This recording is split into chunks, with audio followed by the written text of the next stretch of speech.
Lately, it seems that Formula One has taken over the world. Hamilton triumphs in Bahrain. Oh, they do touch, and Hamilton goes off into the barriers. Maldonado squeezes through, and Hamilton's race is over. From Max Verstappen, the winner.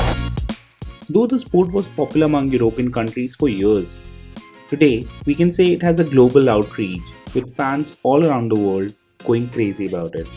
But with a generation realizing that climate change is real, do you know about the environmental impact of Formula One?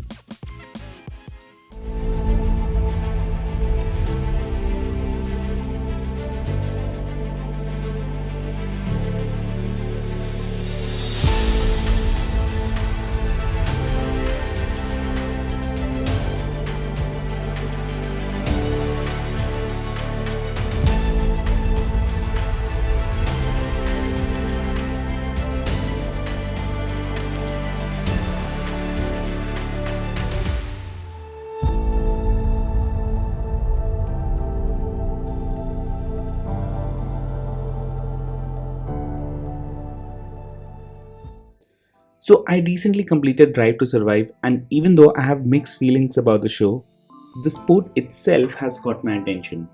But while I was consuming all the related content, I started thinking about the environmental impact of the sport. With the world starting to experience the effect of climate change, a sport where high performance gasoline powered vehicles are pushing their limits should not be the best thing for the environment, right?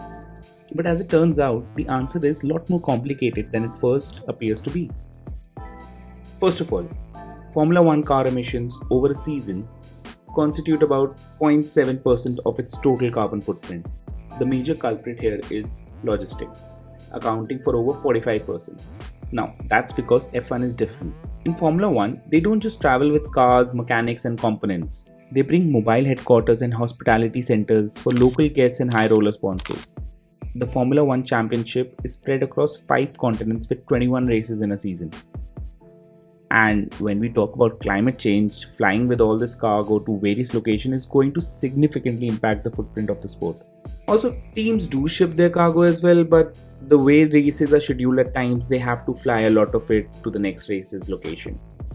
So yeah, the carbon footprint is high enough to deem Formula One as one of the worst sports when it comes to impact on the environment and climate change. But there is another side to this coin. Remember how we mentioned that Formula One is different from other sports?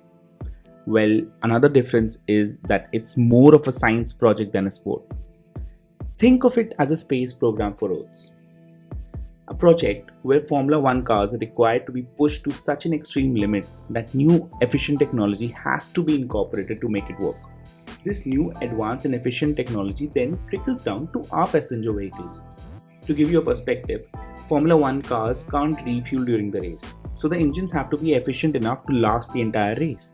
The research and development put in by teams will eventually be utilized for cars on our roads. As the engines used in Formula One cars are developed by the same automobile manufacturers like Mercedes, Renault, and Honda. More than a race between the drivers, it's a technology race between the teams. So, although other sports have a lower carbon footprint, few others, if any, have the same power to reduce the emissions in countries all over the world. It gives Formula One perhaps unparalleled environmental sustainability. So when we talk about climate change, one of the major reasons that we have not been able to stop it is that we all make an exceptions for ourselves. We all agree that there are too many cars on the road while insisting that we cannot possibly leave ours at home. The same issue is with sports as well. The people who run it might agree that collective action is required, but they're not going to change anything drastically that would affect its popularity. There is an impact of all human activities on our planet. And maybe there is a solution to stop climate change. And maybe we'll bring that to you next for your information. If you like this video, don't forget to press the like button and share this with folks around you. We will keep bringing such stories to you, so stay tuned and subscribe if you haven't already. Peace.